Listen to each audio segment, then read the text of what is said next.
મિત્રો, હું કિશન ઠુમર આજે આ વિડીયોમાં તમારા માટે લાવ્યો છું એનસીઈઆરટી સિલેબસ ધોરણ 12 ચેપ્ટર નંબર 6 વિકલિતના ઉપયોગો. તેની અંદર આપણે લાસ્ટ વિડીયોમાં મહત્તમ અને ન્યૂનતમ મૂલ્ય કેવી રીતના મેળવવા, કોઈ પણ વિધેય આપેલા હોય તેના મહત્તમ અને ન્યૂનતમ મૂલ્ય કેવી રીતના મેળવવા તે આપણે શીખાતા, દ્વિતીય વિકલિત કસોટીની મદદથી શીખાતા અને તેને રિલેટેડ આપણે એક્ઝામ્પલ પણ જોયા હતા. તે ઉપરાંત મેં એવું પણ કીધેલું હતું મિત્રો કે જે પ્રથમ વિકલિત કસોટી છે તેનો બહુ ઓછો ઉપયોગ થશે.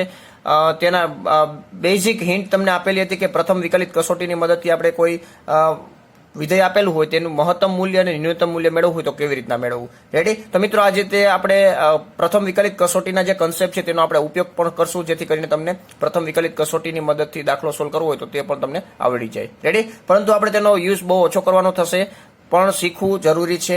દ્વિતીય વિકલિત કસોટીનો ઉપયોગ આપણે બહુ કરવાનો છે, પણ તે તમને ઓલરેડી સમજાઈ ગયેલું છે કારણ કે તે આપણે લાસ્ટ વિડીયોમાં તેના એક્ઝામ્પલ જોયા હતા. રેડી? તો મિત્રો, દાખલા નંબર 3 થી આજે આપણે શરૂઆત કરવાનું છે કારણ કે બે દાખલા આપણે કમ્પ્લીટ કરેલા છે સ્વાધ્યાય 6.5 માં. તો દાખલા નંબર 3 ની રકમ જોઈએ તો લખેલું છે, નીચે આપેલા વિધેયોને સ્થાનીય મહત્તમ અને સ્થાનીય ન્યૂનતમ મૂલ્ય હોય તો તે મેળવો. રેડી? તો તેમાંનો પહેલો દાખલો છે મિત્રો f of x બરાબર x વર્ગ. તો સૌથી પહેલા આપણે શું કરવાનું, આ પહેલું સ્ટેપ રહેશે. બીજું સ્ટેપ આપણે પ્રથમ વિકલિત મેળવવાનું, f' બરાબર 2x. રેડી? નેક્સ્ટ આપણે પ્રથમ વિકલિતથી મેળવવું છે મિત્રો. આનું સોલ્યુશન જે છે તે પ્રથમ વિકલિતથી કરશું. દ્વિતીય વિકલિતથી પણ આ કરી શકો છો. આ x વર્ગ 2x, હવે બીજું વિકલન કરી નાખો એટલે તમને 2 મળશે. પછી f' બરાબર 0 લેશો એટલે x બરાબર 0 મળી જશે. રેડી? એ રીતના તમે આગળ વધી શકો છો. તો અહીંયા આપણે હવે ડાયરેક્ટ મિત્રો પ્રથમ વિકલિતથી કરવું છે એટલે અહીંયા લખશું f' બરાબર 0. આ તો વસ્તુ કરવાની જ રહેશે, પ્રથમ વિકલિતથી હોય કે દ્વિતીય વિકલિતથી હોય. હવે આપણે અહીંયા શું લખશું, 2x બરાબર 0 એટલે x બરાબર કેટલા મળશે મિત્રો, 0. એટલે કે એક પોઈન્ટ આપણને મળી ગયો. આ પોઈન્ટ આગળ આપણને કાં તો મહત્તમ મૂલ્ય કાં તો ન્યૂનતમ મૂલ્ય મળશે. રેડી? એટલે કે સ્થાનીય મહત્તમ મૂલ્ય અથવા તો સ્થાનીય ન્યૂનતમ મૂલ્ય મળશે. હવે આની ચકાસણી કરવા માટે મિત્રો આપણે પ્રથમ વિકલિતનો ઉપયોગ કરવો છે. તો પ્રથમ વિકલિતમાં શું કરવાનું, આ જે પોઈન્ટ કયો છે મિત્રો, x બરાબર 0 છે, તો આપણે x લેસ ધેન 0 અને x ગ્રેટર ધેન 0 માટે આપણે ચકાસણી કરવી પડશે. રેડી? તો x લેસ ધેન 0 માટે આપણે જોવાનું છે કે f' કેવો રહેશે. આ f' આપણું છે, f' 2x. રેડી? તો 2x આપણને x લેસ ધેન 0 માટે કેવો મળશે મિત્રો, લેસ ધેન મળશે. એટલે કે f' લેસ ધેન 0 થશે. ક્યારે? x લેસ ધેન 0 હોય ત્યારે. હવે x ગ્રેટર ધેન 0 હોય ત્યારે f' કેવો મળશે મિત્રો, ગ્રેટર ધેન 0 મળશે. રેડી? f' કેવો મળશે, ગ્રેટર ધેન 0. આનો મતલબ એવો થયો કે x ની વેલ્યુ જ્યારે ઋણ હોય ત્યારે f' પણ ઋણ મળે છે. x ની વેલ્યુ જ્યારે ધન હોય ત્યારે f' પણ કેવો મળે છે મિત્રો, ધન. એટલે કે અહીંયા ઋણથી ધન તરફ આપણે જઈએ છીએ તો આન્સર પણ ઋણથી ધન તરફ મળે છે. રેડી? એટલે કે આપણે જેમ ઋણથી ધન બને છે, x બરાબર 0 આગળ જ્યારે x બરાબર 0 આગળ વિધેય f of x ઋણથી ધન બને તો આપણે એવું કહી શકીએ મિત્રો કે x બરાબર 0 આગળ જે કિંમત મળશે તે ન્યૂનતમ હશે. બરોબર છે? ખાસ યાદ રાખજો મિત્રો, ઋણથી ધન તરફ જતું હોય તો આપણે ન્યૂનતમ મૂલ્ય મળશે અને ધનથી ઋણ તરફ જતું હોય તો તેને આપણે મહત્તમ મૂલ્ય મળશે એવું કહીશું. તો અહીં x બરાબર 0 આગળ f of x ને ન્યૂનતમ કિંમત મળે. ન્યૂનતમ કિંમત એટલે કે મૂલ્ય મળે. રેડી? હવે ન્યૂનતમ મૂલ્ય મેળવવા માટે x બરાબર 0 માં x બરાબર 0 ને આપણે f of x માં મૂકશું. એટલે કે અહીંયા આપણે f of 0 મૂકી તો f of 0 બરાબર શું થઈ જશે, x ની જગ્યાએ 0 મૂકી એટલે અહીંયા 0 મળી જશે. તો ન્યૂનતમ કિંમત કેટલી થઈ મિત્રો, 0. રેડી? તો આ રીતના આપણે પ્રથમ વિકલિત કસોટીનો ઉપયોગ કરીને તમે સોલ્યુશન મેળવી શકો છો. આ જ દાખલો તમે દ્વિતીય વિકલિત કસોટીથી મેળવશો મિત્રો તો આજ તમને જવાબ મળશે. રેડી? તો આ દાખલા નંબર 3 નો પહેલો દાખલો કમ્પ્લીટ થાય છે. નેક્સ્ટ જોઈએ આનો બીજો દાખલો. તેમાં પણ આપણે પ્રથમ વિકલિત કસોટીનો ઉપયોગ કરશું. રેડી? જેથી કરીને તમને પ્રથમ વિકલિત કસોટીના કન્સેપ્ટ પણ ક્લિયર થઈ જાય. રેડી? પછી આપણે આગળ વધશું, જેમ જેમ થોડાક હાર્ડ લેવલના એક્ઝામ્પલ આવશે તેમાં આપણે દ્વિતીય વિકલિત કસોટીનો જ ઉપયોગ કરશું. તો મિત્રો હવે આપણે જોઈએ દાખલા નંબર 3 નો બીજો દાખલો. હવે દાખલા નંબર 3 નો બીજો દાખલાની અંદર આપેલું છે ફંક્શન g of x બરાબર x³ - 3x. રેડી? તો આપણું આ પહેલું સ્ટેપ થશે. બીજું સ્ટેપ આપણે વિકલન મેળવશું, ફર્સ્ટ ડેરિવેટિવ 3x² - 3 થશે. રેડી? સેકન્ડ ડેરિવેટિવ મેળવવું નહીં પડે કારણ કે આપણે પ્રથમ વિકલિત કસોટીની મદદથી દાખલાનું સોલ્યુશન કરવું છે એટલા માટે. રેડી? તો અહીં સૌથી પહેલા મિત્રો આપણે એનો અવયવ પાડવા પડશે કારણ કે આપણે હવે g' of x બરાબર 0 લઈને આપણે x ની કિંમત મેળવવી પડે. તો અહીંયા આપણે પહેલા સાદુરૂપ આપી દઈએ તો x² - 1 થશે, 3 કૌંસમાં x - 1 અને બીજા કૌંસમાં x + 1 થશે. રેડી? હવે આના બરાબર આપણે 0 લઈ લઈએ મિત્રો, g' of x બરાબર 0. અહીંયા ડાયરેક્ટ લઈ શકીએ આવી રીતના. તો અહીંયા લખશું એક્સ બરાબર 1 આપણને પોઈન્ટ મળશે અને એક્સ બરાબર -1, કારણ કે એક્સ -1 બરાબર 0 થાય અને એક્સ +1 બરાબર પણ 0 થાય, એટલે કે એક્સ બરાબર 1 અને -1 મળશે. હવે એક્સ બરાબર 1 માટે હું અત્યારે ચકાસણી કરું છું, એ જ વસ્તુ તમારે એક્સ બરાબર -1 માટે તમારે જાતે કરવાની, જેથી કરીને પ્રથમ વિકલિત કસોટીના કન્સેપ્ટ તમારા ક્લિયર થઈ જાય. રેડી? હવે એક્સ બરાબર 1 માટે આપણે ચેક કરવું છે મિત્રો, તો એક્સ <1 અને એક્સ <1 માટે આપણે ચકાસણી કરવાની. એક્સ <1 એટલે કે એક્સની વેલ્યુ જ્યારે 1 કરતાં નાની લઈ મિત્રો, એક્સની વેલ્યુ 1 કરતાં નાની લઈ ત્યારે આપણે g' ઓફ એક્સનું મૂલ્ય કેવું મળે છે તો તે આપણે જોઈએ. તો આ પ્લસ જ રહેશે. આનું મૂલ્ય કેવું રહેશે મિત્રો, 1 કરતાં નાનું લઈ તો આ નેગેટિવ થશે, એટલે આ નેગેટિવ, અને આ આપણને કેવું મળશે મિત્રો, પ્લસ મળશે. Plus minus minus minus plus minus, એટલે કે આખો ફંક્શન જે છે તે કેવું મળશે આપણને, લેસ ધેન મળશે. રેડી? એટલે કે માઇનસમાં મળશે. એટલે આપણે એવું લખી શકીએ મિત્રો, g' ઓફ એક્સ <0. ક્યારે? 1 કરતાં નાનું હોય ત્યારે, એટલે કે ઋણ હોય તો ઋણ જ મળશે. રેડી? અને અહીંયા જ આપણે ચેક કરીએ મિત્રો, g' ઓફ એક્સ બરાબર 1 કરતાં મોટું મૂકી તો આ પ્લસ રહેશે, અહીંયા 1 કરતાં મોટું મૂકી તો આ પણ પ્લસ રહેશે, 1 કરતાં મોટું મૂકી તો આ પણ પ્લસ રહેશે. એનો મતલબ એવો કે g' ઓફ એક્સ પ્લસ રહેશે, જેથી કરીને આપણે આવું લખી શકશું, g' ઓફ એક્સ <0. રેડી? એટલે કે 0 કરતાં મોટી મળશે. તો અહીંયા આપણે જોઈ શકીએ છો મિત્રો, ઋણથી ધન તરફ આપણે આગળ વધે છે, ઋણથી ધન તરફ આગળ વધે છે. જેમ આપણે ઋણથી ધન તરફ અહીંયા આગળ વધી તો આ પણ કેવું છે, g' ઓફ એક્સ પણ ઋણથી ધન બને છે. એટલા માટે આપણે એવું કહી શકીએ મિત્રો કે એક્સ બરાબર 1 આગળ વિધેય, અહીંયા વિધેય છે g' ઓફ એક્સ. રેડી? કદાચ આગલામાં આપણે f ઓફ એક્સ લખ્યું તો g' of x f' of x આવે, g' ઓફ એક્સ ઋણથી ધન બને છે. રેડી? ઋણથી ધન, એટલે અહીં તમે જોશો તો ઋણ અને પછી ધન, એટલે ઋણથી ધન, એટલે કે એનો મતલબ એવો થશે, એક્સ બરાબર 1 આગળ ન્યૂનતમ કિંમત મળશે. ન્યૂનતમ કિંમત મળશે. હવે ન્યૂનતમ કિંમત ગોતવી હોય તો g ઓફ અહીંયા છે, g ઓફ 1, એટલે કે એક્સની જગ્યાએ 1 મૂકી દે, 1 નો ક્યુબ 1 -3 કૌંસમાં 1, એટલે કે -2. રેડી? તો અહીંયા આપણને કિંમત મળશે -2, ન્યૂનતમ કિંમત. રેડી? આ જ રીતના તમારે મિત્રો એક્સ બરાબર -1 માટે તમારે જાતે ચકાસણી કરવાની છે. રેડી? બે કિંમત એક્સ <-1 અને એક્સ <-1. હંમેશા પહેલા લેસ ધેન વાળું કરવાનું, પછી ગ્રેટર વાળું કરવાનું. રેડી? ધારો કે લેસ ધેન વાળું કરો છો તો તમને એક સમજાવી દઉં, લેસ ધેન વાળું કરો તો આ પ્લસ રહેશે, અહીંયા માઇનસ મૂકો છો, -1 કરતાં માઇનસ, એટલે અહીંયા માઇનસ રહેશે, અને આ કેવું રહેશે મિત્રો, માઇનસ મૂકશો, -1 કરતાં ઓછું મૂકશો અહીંયા, એટલે આ પણ માઇનસ રહેશે, એટલે માઇનસ માઇનસ કેવું થઈ જશે મિત્રો, પ્લસ થઈ જશે. રેડી? એટલે એનો મતલબ એવો કે અહીંયા ધનથી ઋણ તરફ જતું હશે. રેડી? તો મહત્તમ મૂલ્ય મળશે, તમારે ચકાસણી કરીને ચેક કરી લેવાનું. રેડી? તો મિત્રો આપણને ન્યૂનતમ કિંમત એક પોઈન્ટ આગળ મળે તો બીજા પોઈન્ટ આગળ હંમેશા મહત્તમ પોઈન્ટ જ મળતો, મહત્તમ કિંમત જ મળતી હોય, તે પણ ખાસ ધ્યાન રાખવું. રેડી? તો અહીં દાખલા નંબર બીજો પણ કમ્પ્લીટ થાય છે. દાખલા નંબર 3 તરફ આગળ વધીએ. મિત્રો આ ત્રીજો દાખલો છે, તો તેમાં h ઓફ એક્સ ફંક્શન આપેલું છે, ફંક્શન છે sin x plus cos x, અને x ની જે વેલ્યુ છે તે પ્રથમ ત્રણમાં આપેલી છે 0 થી π/2. રેડી? તો આપણે આ મિત્રો જે દાખલો છે તેના માટે આપણે સ્થાનીય મહત્તમ અને સ્થાનીય ન્યૂનતમ મૂલ્ય જે મળતા હોય તે મેળવવાના છે. તો અહીંયા આપણે દ્વિતીય વિકલિત કસોટીનો ઉપયોગ કરશું. રેડી? પ્રથમ વિકલિત કસોટી તમને સમજાઈ ગઈ હશે, અને દ્વિતીય વિકલિત કસોટી આપણે ઓલરેડી સમજાવી દીધેલી છે, તો આપણે હવે તેનાથી આગળ વધશું. તો આ પહેલું સ્ટેપ થઈ ગયું. બીજું સ્ટેપ આપણે વિકલન કરશું, h' of x sin x નો cos x અને cos x નો માઇનસ sin x થશે.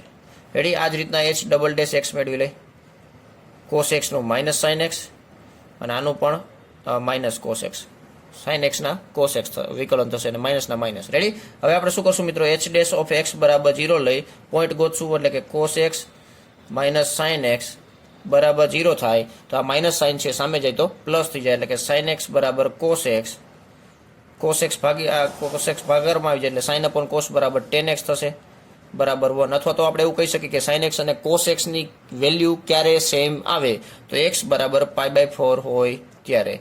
રેડી? x બરાબર π/4 એટલા માટે લીધે છે કારણ કે અહીંયા 0 થી π/2 માટે, એટલે કે પ્રથમ ચણમાં કીધેલું છે એટલા માટે. એનો મતલબ એવો કે આપણને એક જ પોઈન્ટ મળશે. હવે x બરાબર π/4 આગળ આપણને સ્થાનીય મહત્તમ કે સ્થાનીય ન્યૂનતમ મૂલ્ય મળશે તે આપણે ચકાસણી કરશું. રેડી? પ્રથમ વિકલિતથી કીધું હોય તો ડાયરેક્ટ તમારે ઋણ એકવાર -π/4 અને -π/4 મૂકીને ચેક કરી શકો છો. અહીંયા આપણે ડબલ ડેશમાં મૂકશું મિત્રો, $π/4 sin π/4 એટલે કે -1/√2, અહીંયા cos π/4 એટલે -1/√2. રેડી? 1/√2 જ થાય, પરંતુ આગળ માઇનસ નિશાની છે એટલા માટે આ બે માઇનસમાં છે. એનો મતલબ એવો કે આખો જવાબ આવશે તે માઇનસમાં આવશે, <0. તેની કોઈ સાદુરૂપ દેવાની જરૂર નથી, કારણ કે આપણે લેસ ધેન છે કે ગ્રેટર ધેન તે જ નક્કી કરવાનું હોય છે. રેડી? તો અહીં <0 આવે છે, એનો મતલબ એવો કે x બરાબર π/4 આગળ કેવી કિંમત મળશે? મહત્તમ કિંમત મળે, એટલે કે મહત્તમ મૂલ્ય મળે. રેડી? હવે મહત્તમ મૂલ્ય મેળવવા માટે આપણે x બરાબર π/4 ને રકમની અંદર મૂકી દઈએ. મહત્તમ કિંમત બરાબર h of π/4 બરાબર sin π/4 પ્લસ cos π/4. sin π/4 એટલે 1/√2, cos π/4 એટલે 1/√2. 1/√2 પ્લસ 1/√2 ઇઝ ઇક્વલ ટુ 2/√2. 2/√2 એટલે કે √2 ઇન્ટુ √2 છેદમાં √2 એટલે √2 કટ થઈ જશે અને ફાઇનલ આન્સર આપણને મળશે √2. રેડી? તો જે વિધેય આપેલું છે મિત્રો તેની મહત્તમ કિંમત કેટલી થઈ? √2. રેડી? તો આ દાખલા નંબર ચોથો પણ કમ્પ્લીટ થાય છે. નેક્સ્ટ જોઈએ દાખલા નંબર 4. દાખલા નંબર 4 જોશો તો તમને ત્રીજા દાખલા જેવો જ દેખાશે, પરંતુ અહીંયા માઇનસની જગ્યાએ પ્લસ છે અને રેન્જમાં ચેન્જ કરેલું છે. લાસ્ટ દાખલામાં પ્રથમ ચરણ હતું, અહીંયા 4 ચરણનો સમાવેશ થાય છે, એટલે કે 0 less than x less than 2π. Ready? તો મિત્રો સૌથી પહેલા આપણે જે ફંક્શન આપેલું છે તે લખી નાખેલું છે. નેક્સ્ટ બીજું સ્ટેપ થશે પ્રથમ વિકલિત sin x નું cos x અને cos x નું માઇનસ sin x, એટલે કે અહીંયા પ્લસ sin x થઈ જશે. રેડી?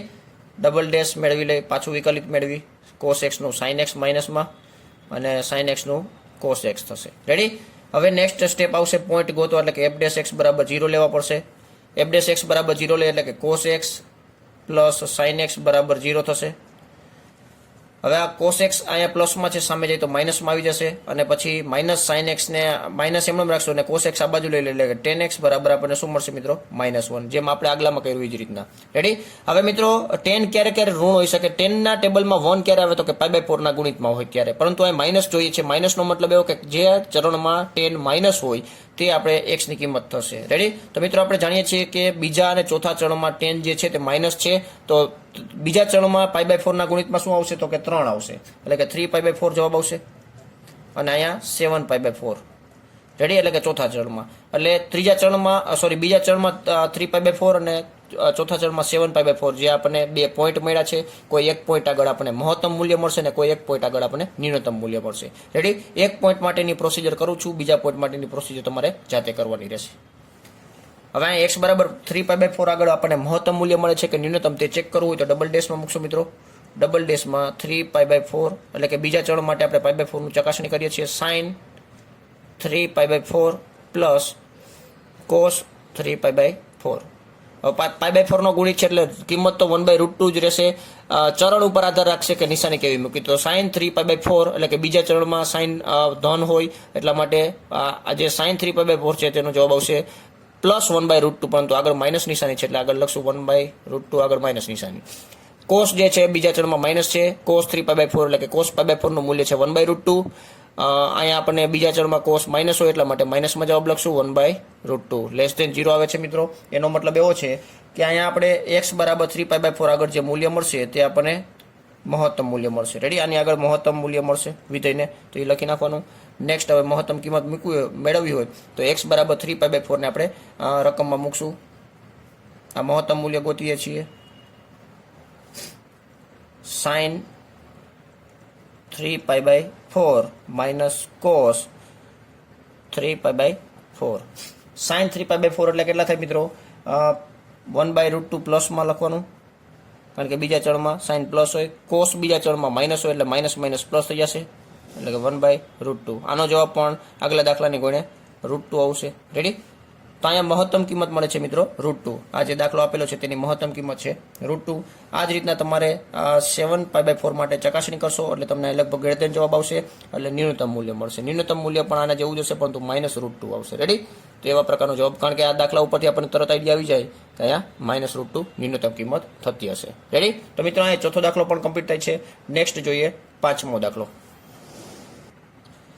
હવે પાંચમા દાખલાની અંદર આપણને એક બહુપદી આપેલી છે x³ - 6x² + 9x + 15, એટલે કે ત્રિઘાત બહુપદી આપેલી છે. આનું આપણે મહત્તમ અને ન્યૂનતમ મૂલ્ય મેળવવું છે. તો આ રકમ જે છે તેને આપણે પહેલું સ્ટેપ કહેશું. બીજા સ્ટેપને આપણે મેળવવા માટે f' મેળવશું. રેડી? દ્વિતીય વિકલિતથી જ કરીએ છીએ. x³ નું વિકલન 3x². મતલબ કે આવા પ્રકારના એક્ઝામ્પલ હોય મિત્રો, તેમાં દ્વિતીય વિકલિત કસોટી સિમ્પલ રહેશે. 3 દુ 6, 6 દુ 12, અહીંયા 12x થશે અને +9. રેડી? મિત્રો અહીંયા આપણે પ્રથમ વિકલિત કસોટીનો એટલા માટે ઉપયોગ નથી કરતા કારણ કે જ્યારે એફ ડબલ ડેશ એક્સ બરાબર 0 અથવા તો એફ ડેશ એક્સ બરાબર આપણને જ્યારે 0 મળતો હોય કોઈ પર્ટિક્યુલર પોઈન્ટ આગળ, તો આપણે પ્રથમ વિકલિત કસોટીનો ઉપયોગ કરવો હિતાવહ રહેશે, મતલબ કે તે આપણા માટે ફાયદાકારક રહેશે. રેડી, મેં તમને લાસ્ટ વિડીયોમાં પણ કીધેલું હતું કે પ્રથમ વિકલિત કસોટીનો તમે ક્યારે ઉપયોગ કરી શકો છો. તો તમને તે આઈડિયા ન હોય તો તે એકવાર વિડીયો પણ રિપીટ કરી લેજો, જેથી કરીને તમે વ્યવસ્થિત રીતે કન્સેપ્ટ ક્લિયર કરી શકો. નેક્સ્ટ આ સ્ટેપમાં એફ ડેશ એક્સ મળી જાય પછી આપણે એફ ડબલ ડેશ એક્સ મેળવવાનો હોય છે. તો F double dash of x equal to 6x minus 12 થશે. હવે નેક્સ્ટ આપણે પોઈન્ટ ગોતવાના છે. તો એફ ડેશ એક્સ બરાબર આપણે 0 લેશું, એટલે કે આમાંથી 3 કોમન કાઢી નાખી. 3x² માઇનસ 4x પ્લસ 3 બરાબર 0. આના અવયવ પાડી નાખી મિત્રો. આ 3 ભાગાકારમાં વહી જશે એટલે 0 થઈ જશે. આના અવયવ પાડી એટલે 2 કૌંસ બનાવવા પડશે. અહીંયા x, અહીંયા પણ x, અહીંયા માઇનસ નિશાની, આ પ્લસ એમ કે છે, અહીંયા પણ માઇનસ આપો, સરખી આપો એમ. રેડી, 3ના ભાગ પાડો, સરવાળો કરતા 4 આવે, 3 એકા 3, એટલે 2 પોઈન્ટ મળશે મિત્રો. x બરાબર 3 અને x બરાબર 1. રેડી, x બરાબર 3 આગળની પ્રક્રિયા હું કરું છું, x બરાબર 1 આગળની પ્રક્રિયા તમારે જાતે કરવાની રહેશે. x બરાબર 3 માટે આપણે ચકાસણી કરશું મિત્રો. સૌથી પહેલાં ડબલ ડેશમાં મૂકશું. ડબલ ડેશમાં એક્સની જગ્યાએ આપણે 3 મૂકી તો 6 તેરી 18 માઇનસ 12 એટલે કે 6 જે ગ્રેટર 0 છે. એનો મતલબ એવો કે એક્સ બરાબર 3 આગળ વિધેયને કેવું મૂલ્ય મળે મિત્રો? ન્યૂનતમ મૂલ્ય મળે. રેડી, હવે ન્યૂનતમ મૂલ્ય ગોતી લેશું. ન્યૂનતમ મૂલ્ય એટલે કે આપણું છેલ્લું સ્ટેપ, છઠ્ઠું સ્ટેપ. ન્યૂનતમ મૂલ્ય કેવી રીતના મળે? તો એક્સ બરાબર 3 ને આપણે રકમમાં મૂકવાનું. 3નો ક્યુબ થશે મિત્રો 27. 3નો સ્ક્વેર 9, 9 6 54, 9 તેરી 27 અને પ્લસ 15. 27 પ્લસ 27 54, 54 માઇનસ 54 કેન્સલ થઈ જશે અને વચ્ચે 15. તો આ ન્યૂનતમ મૂલ્ય મળી ગયું મિત્રો આપણને 15. રેડી, એક્સ બરાબર 1 માટે આગળની પ્રક્રિયા તમારે કરવાની છે, જેમાં તમને મહત્તમ મૂલ્ય મળશે. રેડી, તો મિત્રો અહીંયા દાખલો કમ્પ્લીટ થાય છે. દાખલા નંબર 3નો 5મો દાખલો. રેડી, તો હવે દાખલા નંબર 3ની અંદર ટોટલ લગભગ 8 દાખલા છે. તો બાકીના દાખલા આપણે નેક્સ્ટ વિડીયોમાં જોશું. તો અહીંયા આપણે આ વિડીયો પૂર્ણ કરશું. તો મિત્રો વિડીયો પસંદ આવ્યો હોય તો વિડીયોને લાઇક કરી દો, તમારા ફ્રેન્ડ્સને શેર કરી દો, અને ચેનલ પર પહેલીવાર આવતા હોય તો ચેનલને સબસ્ક્રાઇબ કરી દો અને બેલ આઇકોન પર ક્લિક પણ કરી દો, જેથી કરીને આવા કોઈ ઇમ્પોર્ટન્ટ વિડીયો આવતા હોય તો તમારી પાસે સૌથી પહેલાં પહોંચી જાય. તો આ વિડીયો અહીંયા પૂર્ણ કરીએ છીએ. Thank you. જય હિન્દ.